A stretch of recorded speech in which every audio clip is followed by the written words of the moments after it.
নামটা কি? কয় মোস্তফা। একটা গান আছে, কয় মোস্তফা মোস্তফা কি জানি, লাইনটা ভুলে গেছি। যাই হোক, আজকের আলোচনার নাম হচ্ছে জাতীয় পার্টির কো চেয়ারম্যান মোস্তফা। আপনারা অনেকে নাম শুনেছেন, এরকম স্লোগানও শুনেছেন, রংপুরের মাটি জাতীয় পার্টির ঘাঁটি।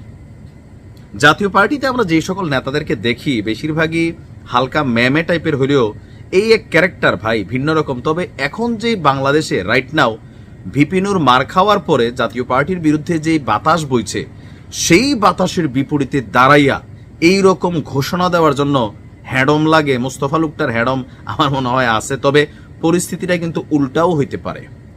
আপনারা জানেন যে গতকালকে সারা বাংলাদেশের জাতীয় পার্টির বেশ কিছু অফিসে, বেশ কিছু কেন্দ্রীয় অফিস থেকে শুরু করে বিভিন্ন জায়গায় যে অফিসগুলো আছে সেখানে ভিপিনুরের ভক্তরা অথবা যারা এখানে অনুপ্রবেশকারী আছে তারা গিয়ে অফিস টফিস ভাইঙা আগুন টাগুন দিয়ে অস্থির করে ফেলছে। তো এই পরিস্থিতিতে রংপুরের যে জাতীয় পার্টির অফিস আছে সেটা একটা বড় টার্গেট, আর সেই টার্গেটকে চ্যালেঞ্জে ছুড়ে দিয়েছে মোস্তফা কাকা, যিনি জাতীয় পার্টির কো চেয়ারম্যানের দায়িত্ব পালন করছেন।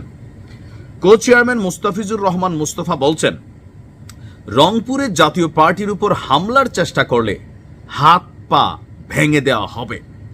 রংপুরে তারা যেন না ভাবে জাতীয় পার্টি দুর্বল, এখানে হামলা করতে আসলে তাদের পাল্টা প্রতিরোধ করা হবে। গতকালকে রংপুরের সেন্ট্রাল রোডে দলীয় কার্যালয়ে সাংবাদিকদের সাথে আলাপকালে তিনি এই বক্তব্য দিয়েছেন যে ঢাকায় গণ অধিকার পরিষদের সভাপতি নুরুল হক নূরসহ বেশ কয়েকজন নেতাকর্মীর উপর হামলা এবং এর প্রতিবাদে দেশের বিভিন্ন স্থানে বিক্ষোভ চলছে। জাতীয় পার্টির বিরুদ্ধে গভীর ষড়যন্ত্র চলছে। তার ষড়যন্ত্রের অংশ হিসাবে কিছুটা অস্থিতিশীল পরিস্থিতি তৈরি করতে চেয়েছিল, তবে রংপুর এখন পর্যন্ত শান্ত আছে, এখানে এমন কোনো পরিবেশ পরিস্থিতি তৈরি হয়নি। যদি তাদের কাছে শক্তি থাকে আমন্ত্রণ জানাচ্ছে, তবে এরকম আমন্ত্রণ জানানো উচিত না, মাঝে মাঝে পাশা উল্টায় যেতে পারে। 5ই আগস্টের দৃশ্য থেকে জাতীয় পার্টির এটা তো শিক্ষা নেওয়ারও বিষয় আছে। তবে এই লোক আগে থেকেই ঘাটতেরা। তো তিনি বলছেন তাদের কাছে যদি শক্তি থাকে তারা আসুক, দেখুক কি অবস্থা হয়। ঢাকা কাকরাইলে জাতীয় পার্টি এবং গণ অধিকার পরিষদের ঘটনার বিভিন্ন ইস্যু নিয়ে তিনি বলছেন যে জাতীয় পার্টি নির্বাচনে ভালো ফলাফল করতে সক্ষম হতে পারে এমন আশঙ্কা থেকেই বারবার দলটির বিরুদ্ধে ষড়যন্ত্র করা হচ্ছে।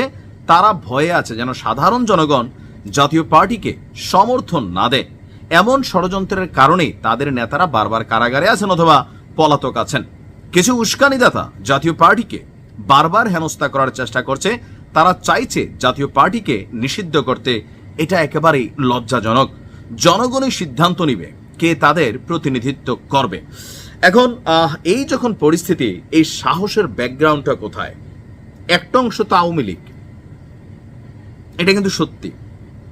কারণ আওয়ামী লীগের দলীয় কার্যক্রম নিষিদ্ধ ঘোষণা করার পরে বা আমরা গেল 15-16 বছর যাবৎ জাতীয় পার্টিকে যেভাবে দেখছি বা তাদের নেতাকর্মীদের আমার বুঝার পরে জাতীয় পার্টি খুব শক্তিশালী একটা পার্টি, কাউকে প্রতিহত করতে পারে, প্রতিরোধ করতে পারে, এরকম কিন্তু ভূমিকা দেখি নাই। বিশেষ করে 5ই আগস্টের পর বিভিন্ন জায়গায় জাতীয় পার্টি যেভাবে স্ট্রং অ্যাক্টিভিটিস মাঝে মাঝে নিচ্ছে, তো সেখান থেকে অনেকেরই সন্দেহ যে পিছনের টোটাল ব্যাকগ্রাউন্ড হচ্ছে আওয়ামী লীগের ভোটারদের সাপোর্ট, এবং আওয়ামী লীগের যারা বিভিন্ন নেতাকর্মী আছে বিভিন্ন সময় তারা কিন্তু জাতীয় পার্টিতে ঢুকে আছে। ইভেন কাজ লাগলে শক্তি প্রয়োগটা ওইখান থেকে আসবে। আর এই পারসেপশনটাই এনসিপি, জামাত ইসলাম, গণ অধিকার পরিষদ সবার ভিতরে কাজ করে যে জাতীয় পার্টি নিয়ে একটা বড় ভোট পাইয়া ফেলে আওয়ামী লীগের ভোটারদের ভোটটা, যার কারণে জাতীয় পার্টিকে নিষিদ্ধ করতে হবে।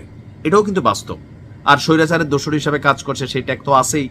তো কি মনে হয় যে মোস্তফা কাকু কি পারবে? দেখা যাক এই চ্যালেঞ্জ কেউ গ্রহণ করে কিনা। ভালো থাকবে।